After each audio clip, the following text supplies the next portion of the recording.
नमस्कार, मैं जूली तिवारी हर समय आपके साथ न्यूज़ चैनल में आपका स्वागत है।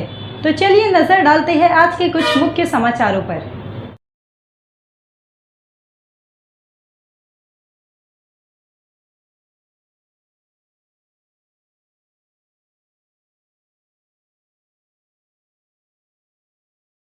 शिवसेना ठाकरे गुट ने की बड़ी घोषणा, 65 उम्मीदवारों की सूची जारी।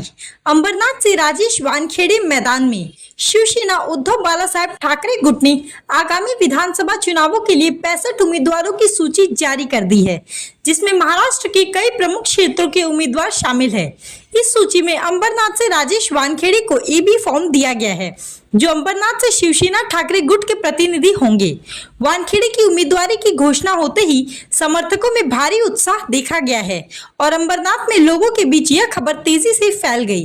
राजेश वानखेड़े की उम्मीदवारी को लेकर अंबरनाथ के लोगों में उत्सुकता है। वानखेड़े ने पहले भी जनता के लिए कई सामाजिक और विकासात्मक कार्य किए हैं, जिससे उनकी लोकप्रियता बढ़ी है। शिवसेना ठाकरे गुट ने उनकी छवि और जनाधार को देखते हुए यह महत्वपूर्ण जिम्मेदारी सौंपी है।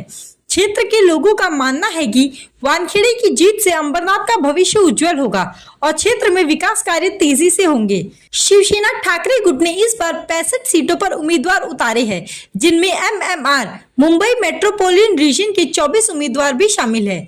इस सूची में कई बड़े बड़े और प्रभावशाली नेता भी शामिल हैं, जिनमें वर्ली से आदित्य ठाकरे, ठाणे से राजन विचारी और विक्रोली से सुनील राउत जैसे प्रमुख नेता भी शामिल है।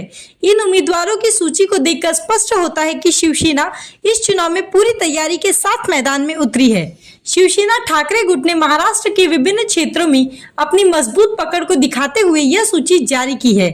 पार्टी की मशाल चुनावी मैदान में धधकने को तैयार है और उम्मीदवारों की यह सूची शिवसेना के आत्मविश्वास को और बढ़ाती है।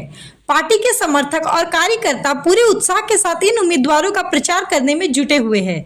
उम्मीदवारों की सूची में अंबरनाथ से राजेश वानखेड़े के अलावा वर्ली से आदित्य ठाकरे, बांद्रा पूर्व से कनन सरदेसाई, ठाणे से राजन विचारी, विक्रोली से सुनील राउत और कन्नामवार नगर से सुभाष मोरे जैसे प्रमुख नाम शामिल हैं। इन सभी उम्मीदवारों को पार्टी ने उनकी लोकप्रियता और क्षेत्र में जनाधार को देखते हुए चुना है।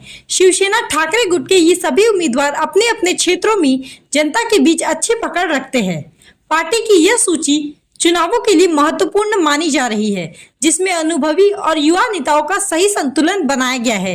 अब देखना यह है कि यह सूची शिवसेना के लिए कितनी फायदेमंद साबित होती है और चुनावी नतीजों का इस पर क्या असर पड़ता है। अंबरनाथ में राजेश वानखेड़े की उम्मीदवारी से राजनीतिक माहौल गरमाया हुआ है और जनता उनके समर्थन में सड़कों पर उतर आई है। उनके समर्थकों का कहना है कि वानखेड़े की जीत से अंबरनाथ में विकास कार्यों की रफ्तार बढ़ेगी और क्षेत्र में एक नए युग की शुरुआत होगी।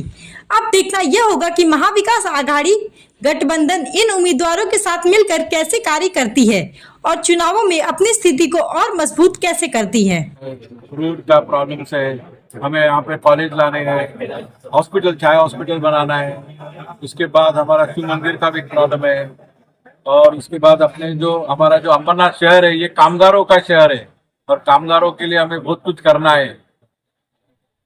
सभी लोग पार्टी के लोग यहाँ पे रहे, जो अभी आपको दिखाई दे रहे हैं, करोतिया साहब भी है, फातिमा शेख भी है और बहुत सारे लोग यहाँ पर राष्ट्रवादी और कांग्रेस के हैं। उद्धव साहब का बहुत आभारी हूँ कि जो उन्होंने मेरे कुछ पे विश्वास रखा है।